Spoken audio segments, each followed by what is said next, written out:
is the new normal in England. It's May, middle of May. We've got May showers, and what happened to the April showers because we didn't get them. We're back to Beethoven now. This is the Ninth Symphony. Oh, Lord! Right, what's the answer then?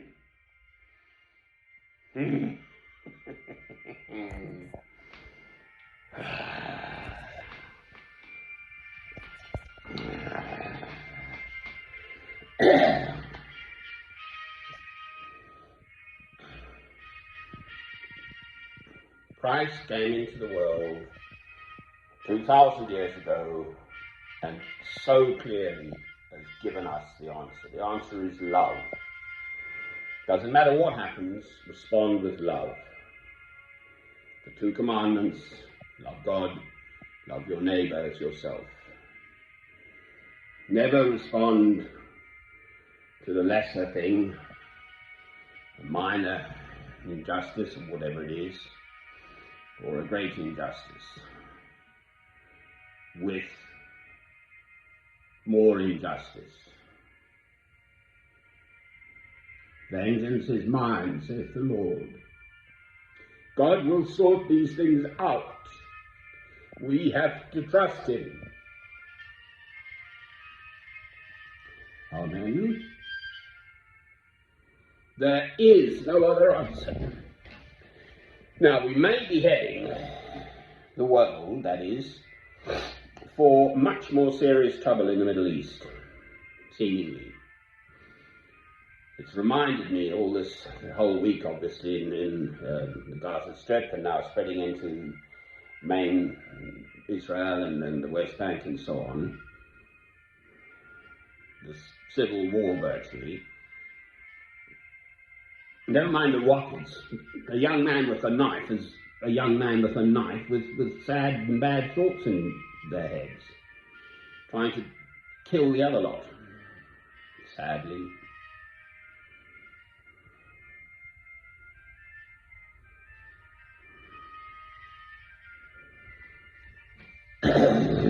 I mean, it goes back to Exodus, I'm afraid, and God's chosen people. I actually studied this once.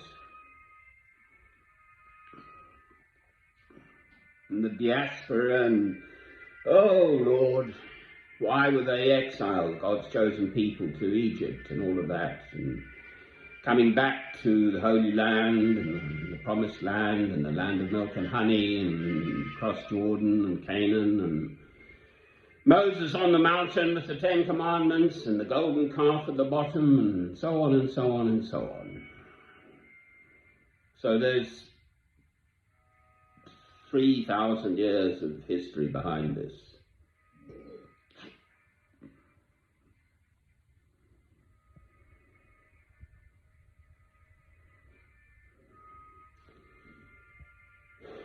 The original, this site in Jerusalem, is where Abraham, apparently, that's where he went. God commanded him to sacrifice his one and only beautiful married-born son Isaac, not Ishmael, born through his wife's handmaiden, Sarah and Hagar. Ishmael was born first, so Ishmael is the progenitor of the Muslim, actually. Obviously there's Muhammad in AD 600-ish. And God said, and Abraham obeyed. He took his son, Isaac, his dearly beloved son. God said, you will sacrifice your son. And then, of course, there was the ram at the top and so on. So I think that's where was then built. It was in Jerusalem, then originally the temple, I think. The second temple was built there, if I'm right. And then the Romans sacked it down to the last stone, sort of in the early 1st century, I think, AD. And then the Muslims were there by 600 or something AD, building there. And then the Dome of the Rock, the gold thing you can see on Google Earth and whatever. I've physically been there actually. And the Wailing Wall and all of that. But it's been done up, I think, but there was a big, in about 1400s. Anyway, for at least 600 years, it was a settled Palestinian Arab state. And then, whammo, we wind up to 1917 with the Balfour Declaration. So that was the minister from Britain, Balfour, partitioning the land or whatever it was all about. And basically then, from then onwards, the Zionism, I think, was kicking off a bit earlier than that. More 1904 was the date. Zionism is just sort of, you know, return to our Holy Land, the Jews. That's a sort of layman's view of this. I'm not a Jew, obviously, I'm a Goy, I'm a Gentile. So,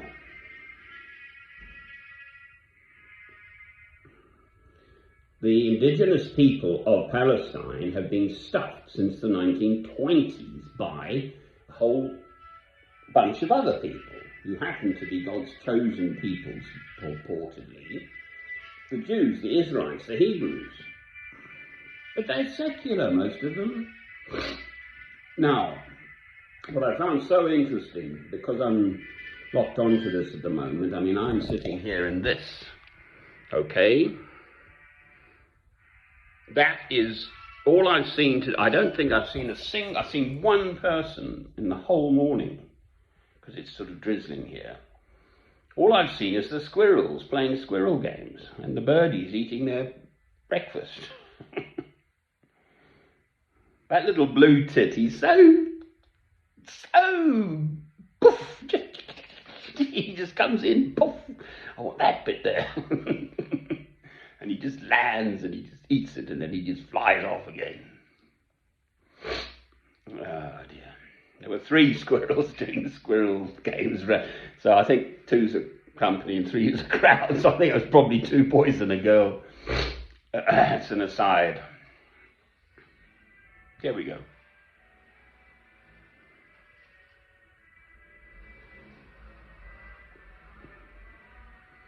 Oh look, there's a human being.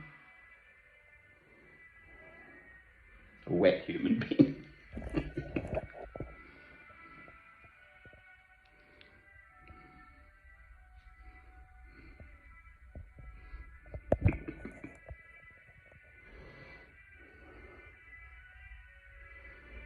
It's not that I'm not aware of the awfulness of all of this stuff now, going on now. And there's awfulness all around the world, for heaven's sake. We have heard nothing about Myanmar, Burma. For weeks, I'm sure that's still boiling along.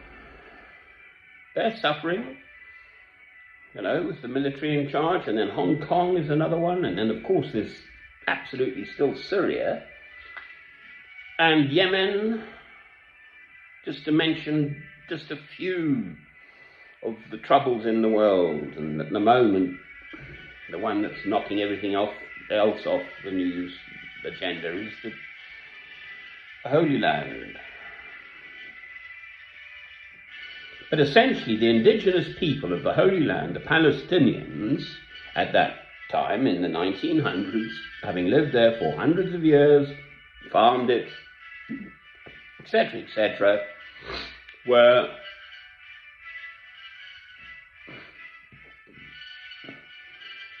beginning the process of being excluded from their own country.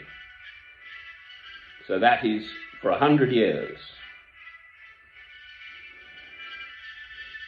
They've been marginalized in laws and behaviors and everything. And then big Jewish money in America, of course. Oh dear.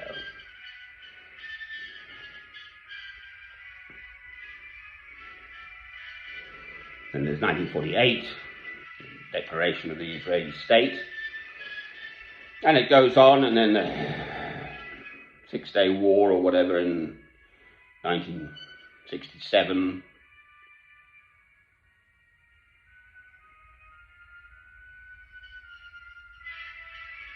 Sort of milestones in Israeli-Palestinian life in the Holy Land. I mean, it's not my background or life at all. So it's just items on the news, quite frankly. Other than the suffering of people.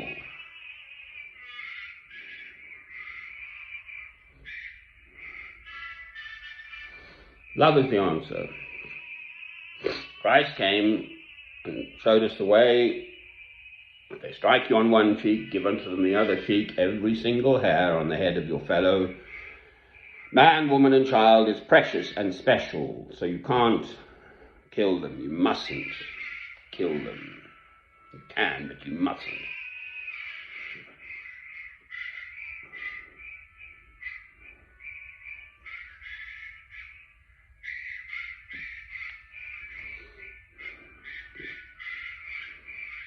What other answer is there? What, just continue fighting forever?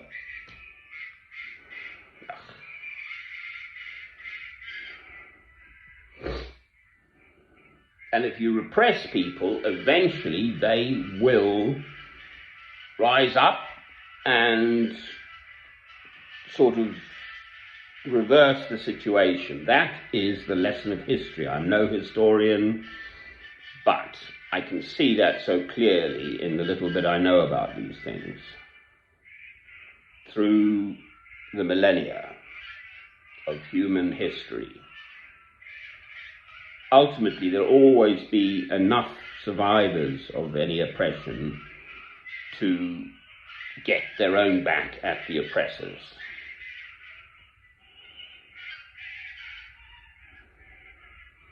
So why go through all of that?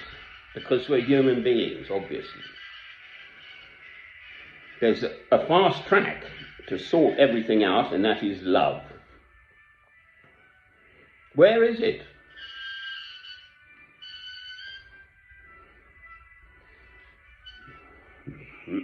Man, sort of worldliness kicks in. Money and power and influence and all the rest of it. And it's all just as nothing. My background is in physics, originally at school.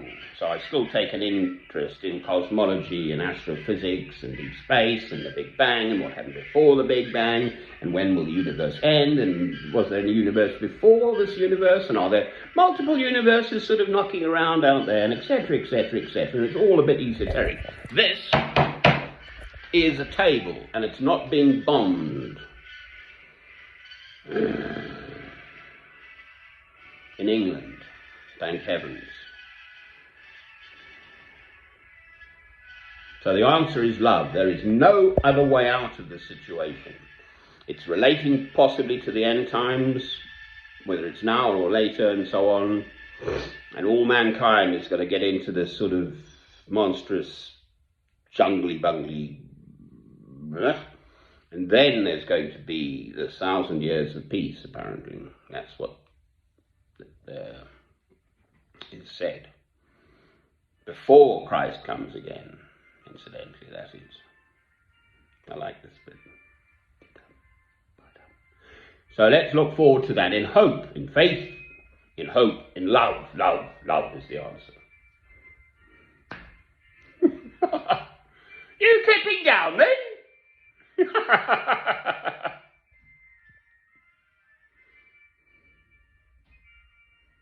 What was all that about? Neighbours with blankets and things. Anyway.